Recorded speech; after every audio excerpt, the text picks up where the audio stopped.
I've gone ahead and rendered some frames of our shot. Let's go and open them. So here in our project folder, we have our char and env passes. And here you can see this is our environment and there's our characters. So in a really quick comp, you would just do a merge, A over B, and there's our characters. This is rendered at full res HD and with higher sampling. Sometimes there's no substitute for doing a high quality render, and you definitely want to do a test render like this, maybe a frame or two, before you send off an entire sequence. So this background was pretty slow. Again, I think it was 2 or 2.5 hours because the sampling was very high, though it is pretty clean. It's not perfectly clean. There's a little bit of noise, but it's pretty good. And you know, the characters, there's a bit of noise in here too, but some of that could be in the texture maps. It's hard to say. So there's a few things that I would look through here. There's things that are easier to see once you've rendered it at full resolution. So I've actually got a list of notes. Object in ceiling of kitchen. So I noticed, and I never noticed it before, but there's this thing coming down here, and I'm not really sure what it is. So we're going to investigate that in a minute. If we look at just the environment pass, it's probably a little bit easier to see. It's like you can see here, it's penetrating into the curtain. So we'll fix that. Sampling on the chair in the kitchen for skylight. Let's take a look at that. So I noticed if we go to our skylight pass, here's that skylight, and you can see once you get into the kitchen, there's quite a bit of fireflies and some noise and stuff on this chair. So that's what that note was about. This may or may not be a problem. Because there's so much other light in the kitchen, it may not be a big deal. So I'm not going to worry too much about that. And to fix that, I would probably either turn up the samples on the dome light itself or the portal lights in the windows. Revise displacement bounds on character. So this was based on the render log. I noticed that some of the characters had this displacement bounds that were set to 1. So I'm going to go ahead and revise those to 0.1. Hide camera visibility of remote light from env pass. So let's go to the end frame and we'll go back to RGBA. So what I'm talking about there is, remember that remote control light? Well, the camera visibility is turned on for that light, but I forgot to turn it off for the environment pass because it's actually rendered in to this pass, right? So there's our light. You can see that it accidentally showed up in our environment pass. We're going to need to fix that.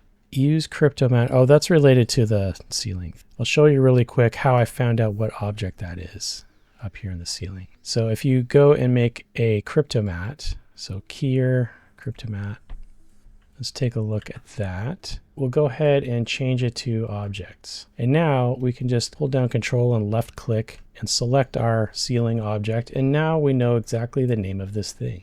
So we can record this name, and then when we get back into Katana, we can just search for this in our Scene Explorer window and find what it is. Okay. All right, let's go back to this. Okay, fix chair displacement. So let's take a look really quick at our reference, right? So remember, this is our reference here. And you can see this chair had this nice bumped out texture map on it. And I wasn't really getting that on my version of the chair. It's very, very flat looking. So I'm going to try and fix that. Fix faceting on the armchair. Oh yeah, so I noticed up here, if you look carefully in the corner, you can see you've got polygon edges, right? So we don't have enough faces on the corner of this object.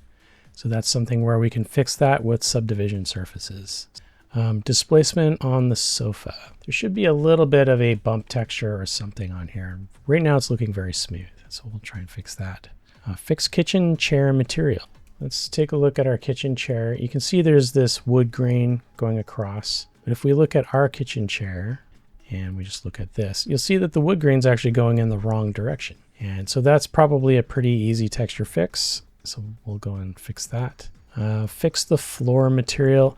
You know, this was something I'll tell you in advance. I wanted to fix this specular highlight because I find that maybe there's like a noise texture or something, but it looks very like low detailed. And when I got into Katana, I wasn't able to actually fix it because it was having an error loading this material for some reason. So I'm going to actually let that one go. There's some things that I could do in the comp to actually fix that if I wanted, but I don't think we'll get to it in this tutorial. Let's see. Oh yeah, the remote light. Oh, you know what I noticed was once I comped this together, I just found like this light is way too big. It just seems out of scale. So it probably needs to be at like a quarter of the size or something. So we'll fix that.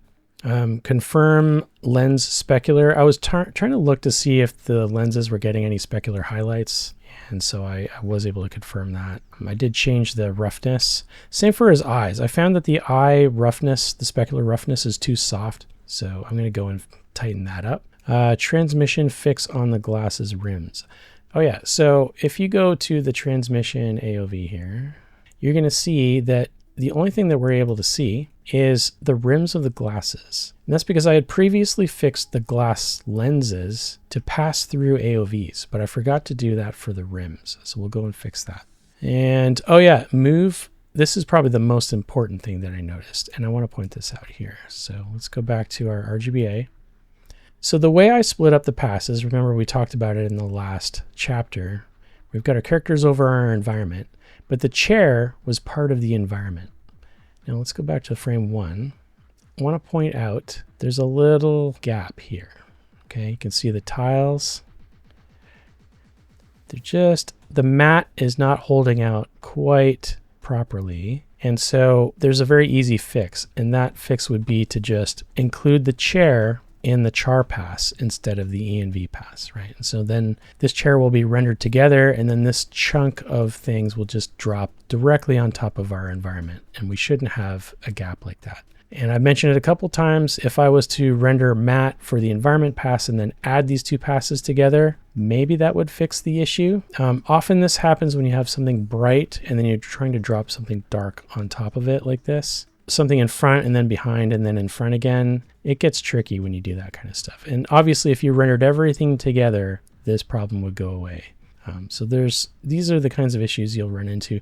I mean, you can't get simpler than this. This is comped together correctly, and again, it'll work perfectly correct if we just include the chair with the characters. So those are all the fixes that I'm going to go ahead and make, and I'm going to go back over to Katana and show you the results of that. So this is another test render where I've gone and made some fixes. You can see I fixed chair material.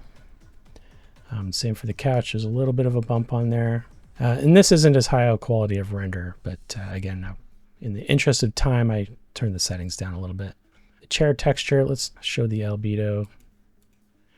So you can see here that the grain of the chair is now going in the correct direction. And I did make that light smaller. And oh yeah, so I did manage to fix that ceiling thing. Let's talk about how I did some of those fixes really quick.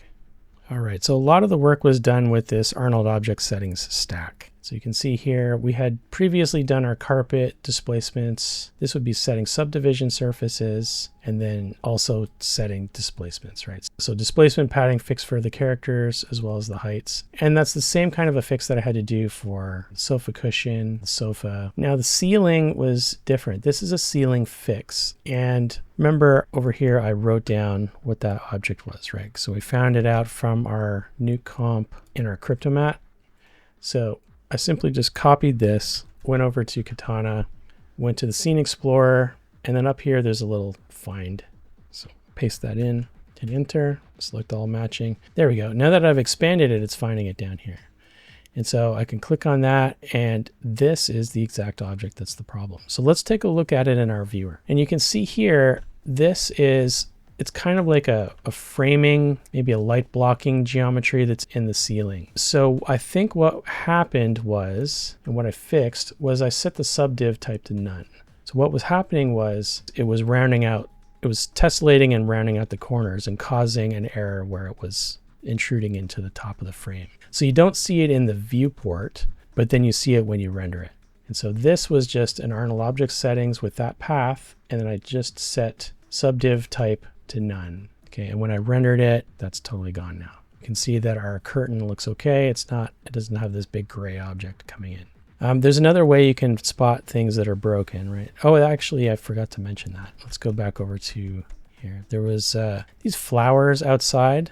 They're gray, and that's because it's not picking up a material. And so that's one thing that I fixed as well over here was I could have just made a material, but I actually just decided to prune them. And so that's part of the prune stack here in here. So prune flowers. And so there's this whole exterior section of the house that I just pruned out. It was just basically, it was just a flower box out there. We don't really need it. If you look in fact, if you look in the reference image, I don't think they had it out here either. So that's totally fine. So there were quite a few network material edits. And so the rims, that was fixing the AOVs to pass through AOVs through transmission. And that's pretty much it. So at this point, now that I've made those fixes to the scene, I would go ahead and render out some more frames. And so then we can take that into Nuke. So let's go ahead and do some more batch rendering. And once we've got some frames back, we'll open up Nuke and I'll show you the next step.